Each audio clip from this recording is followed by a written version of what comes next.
যাবে কে? চুপ করে ঘুমিয়ে পড়, আমার ভালো লাগছে না। ধ্যাত, আর ভালো লাগে না। একটু গল্প শুন। আবার আমার নামে ফিস ফিস করে কি বলতেছিস? আমি কোনো শুন।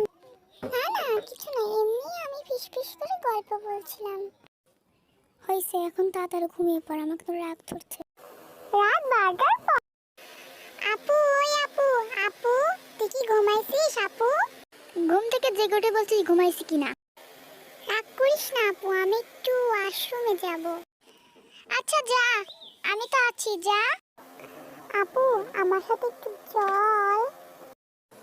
যা, আমি তাকাই আছি, তাড়াতাড়ি।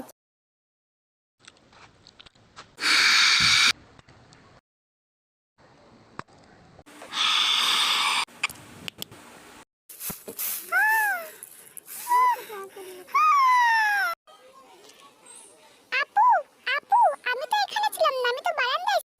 হইছে, তোর এই কথা শুনতে চাইনি। তুই যে বানা বানা মিথ্যা কথা বলছিস সেটা বোঝাই যাচ্ছে। আমি তো গেছিলাম না তোর সাথে, তার জন্য সব বানোয়াট কাহিনী।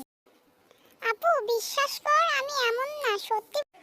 হইছে, তোর এই সব কথা আমি শুনতে চাইনি। যা, উঠে খেয়ে নে, আর স্কুলে যেতে হবে তোকে, আমি রান্না করে রেখেছি। বিশ্বাস করলি না তো আপু, আজ রাতে তোকে দেখা। আচ্ছা দেখাস, আমিও দেখতে চাই তোর সব বানোয়াট কাহিনী। রাত 12টার পর দুই বোনের কাহিনী।